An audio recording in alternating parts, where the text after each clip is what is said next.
হেলমেটটা পরে নিন।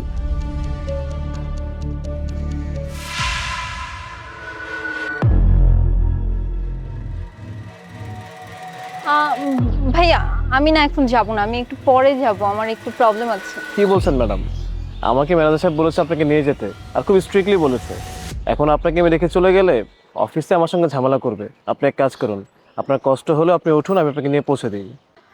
ভাইয়া আপনি কেন বুঝতেছেন না? পার্সোনাল প্রবলেম, আর তাছাড়া আপনি বুঝবেনই বা কিভাবে? এটা গার্লস প্রবলেম ভাইয়া, আমি বাইকে উঠতে পারবো না। আপনি চলে যান, আমি অন্য কিছু নিয়ে চলে আসবো।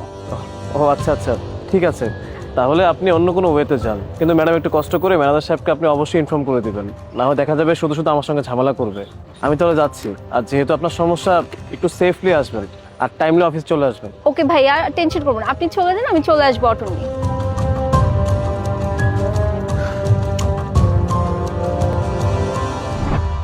জি ভাইয়া চলুন। ম্যাডাম চলে এসেছেন, চলুন ম্যাডাম। ম্যাডাম, আমার ব্যাগে একটা পানির বোতল আছে, একটু কষ্ট করে আমার হাতে দিবেন। ও আচ্ছা, দিচ্ছি।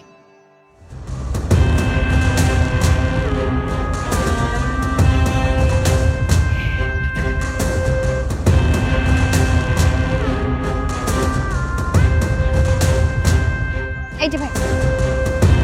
থ্যাংক ইউ ম্যাডাম, উঠে পড়ুন। আচ্ছা ভাইয়া, যদি কিছু না মনে করেন একটা কথা জিজ্ঞেস করি। জি ম্যাডাম, বলুন না। আপনি মাসে কত টাকা ইনকাম করেন? এই তো ম্যাডাম হবে 10-12 হাজার টাকার মতো। ও আচ্ছা আচ্ছা, আপনার কাছে কখনো 50,000, 1 লাখ টাকা এরকম সাথে থাকে? না না ম্যাডাম, সাথে আমার এত টাকা কোত্থেকে আসবে? আমি তো এত টাকা দেখেছিলাম আজ থেকে কয়েক বছর আগে। এখন সময়টা খারাপ যাচ্ছে, সময় ভালো হলে আবার হয়তো টাকা হবে। আপনি উঠে পড়ুন না ম্যাডাম। ভাইয়া আমি তো একটা ভুল করে ফেলেছি, আমার ফাইলটাই আমি বাসায় রেখে আসছি। আপনি এক কাজ করুন, আপনি চলে যান, আমি একটা পাঠাও কল দিয়ে চলে আসছি। ঠিক আছে ম্যাডাম। আচ্ছা ঠিক আছে, যান।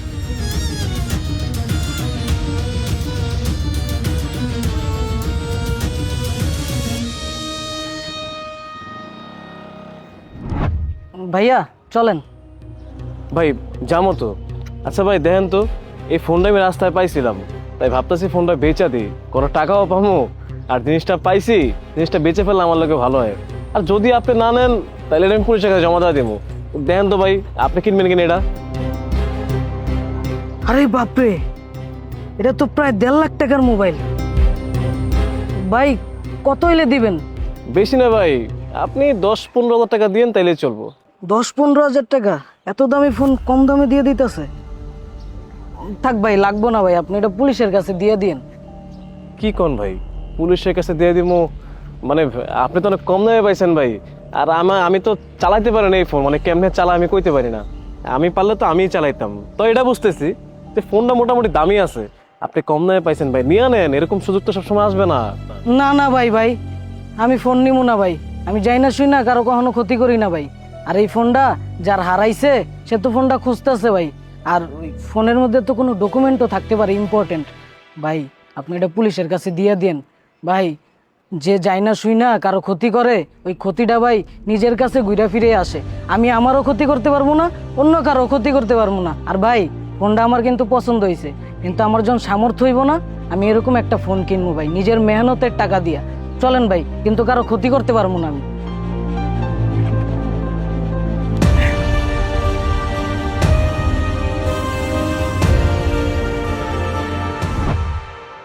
স্যার নর্মালি তো ইন্টারভিউ বোর্ডে একজন একজন করে ডাকা হয়, কিন্তু আপনি আমাদের তিনজনকে একসাথে ডাকলেন, বুঝতে পারলাম না ব্যাপারটা।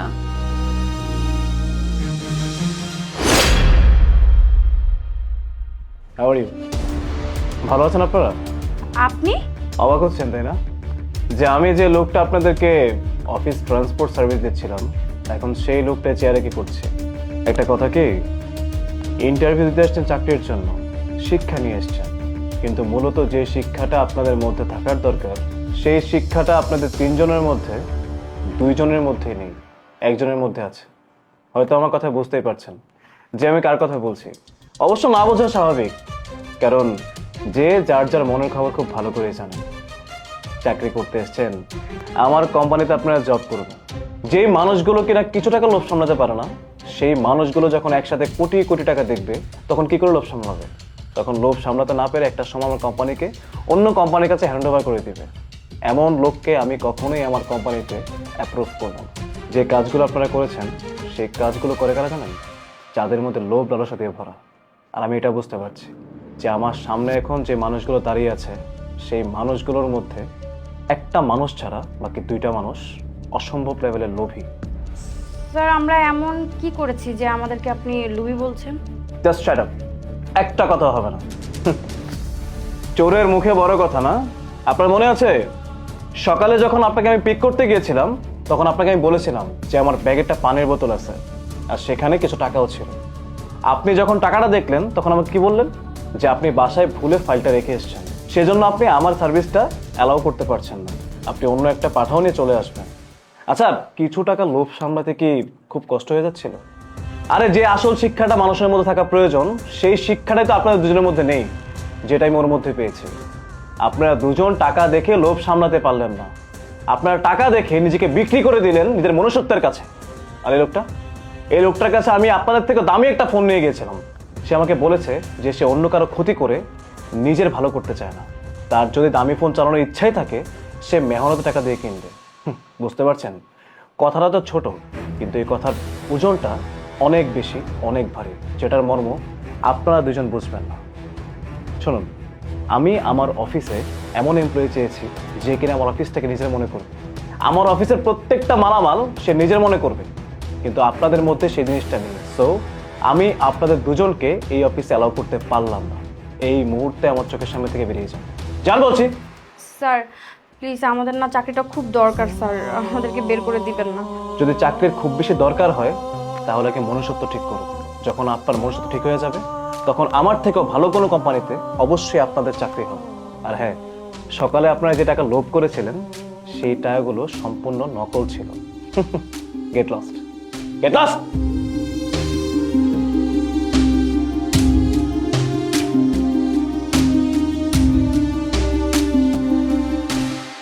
আর আপনার মনুষ্যত্ব আমাকে সত্যি অবাক করেছে। আমি এমন একটা এমপ্লয়ি আমার অফিস চেয়েছিলাম।